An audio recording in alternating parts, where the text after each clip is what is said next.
بسم اللہ الرحمن الرحیم۔ سورہ کوثر قرآن حکیم کی وہ جامع صورت ہے جس کو رسول اللہ صلی اللہ علیہ وسلم کو تسلی دینے کے لیے نازل کیا گیا۔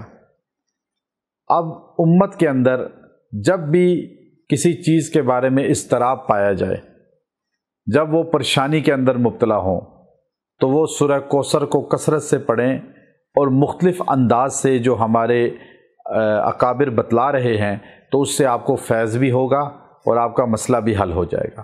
آج کے دور میں جو سب سے زیادہ ضرورت ہے انسان کی، وہ ٹھکانہ گھر ہو جائے، گاڑی ہو جائے، دولت ملے، پیسہ ملے، انسان کسی کے سامنے ہاتھ نہ پھیلائے، تاکہ انسان کا معاشرے میں نام ہو، مقام ہو، تو اللہ رب العزت اسے دینا بھی چاہتے ہیں۔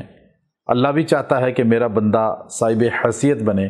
اللہ نے خود ہمیں قرآن میں اصول بتایا کہ تم مجھے 1 روپیہ دو، میں تمہیں 7 گنا واپس، 10 گنا واپس کروں گا، پھر 700 گنا واپس کروں گا۔ پھر اللہ نے خود کہا من ذا الذی یقرض اللہ قرضا حسنا، وہ کون ہے جو اللہ کو قرضہ حسنا دے، یعنی اللہ کے بندوں پہ خرچ کرے۔ تو پیسے والا، دولت والا اللہ کے نزدیک بہتر ہے مسلمان فقر والے سے، کیوں کہ یہ خرچ کرنے والا ہے۔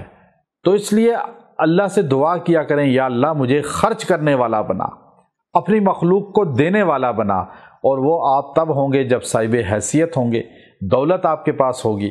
اور دولت اللہ کے خزانے میں لینے کا سب سے بڑا ذریعہ سورہ کوثر ہے۔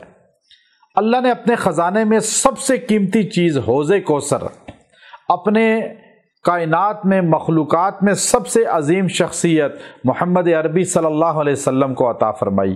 اللہ نے میرے نبی کو تسلی دیتے ہوئے کہا انا اعطیناک الکوثر، ہم نے آپ کو حوض کوثر دیا میرے نبی، نہر کوثر دی، آپ کو کوثر والا بنایا، صاحب کوثر بنایا۔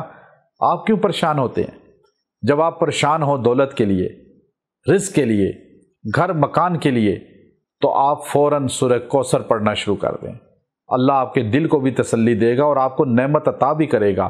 جو انسان سورہ کوثر کو عصر کی نماز کے بعد روزانہ 41 بار پڑھے گا اور دعا کرے گا، اور اپنا معمول تقریباً 21 دن بنائے، 21 دن، اور دعا کرے، اول آخر اس کے 11 مرتبہ درود شریف پڑھنا ہے، اور سورہ کوثر 41 بار پڑھنی ہے، اور دعا کریں، مرد عورت کوئی بھی دعا کرے، پڑھے، انشاءاللہ اللہ رزق وسیع عطا فرمائے گا، بے انتہا خزانہ اپنا دے گا، اپنے خزانے سے انوارات دے گا۔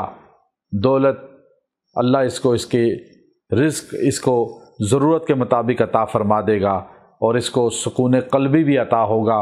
اور سورہ کوثر کی ایک شان یہ بھی ہے کہ آپ کا دشمن بھی زیر ہو جائے گا، پست ہو جائے گا، اس کا وار آپ پہ نہیں چلے گا۔ آپ کے رزق دولت کے راستے میں جو حاسدین ہیں، جو نظر لگانے والے ہیں، جادو کرنے والے ہیں، بندشیں کرنے والے ہیں، جو آپ کو راستے میں روڑے اٹکانے والے ہیں، وہ سارے کے سارے زیر ہو جائیں گے، اور آپ اوج ثریا پہ پہنچ جائیں گے۔ وآخر دعوانا ان الحمد للہ رب العالمین۔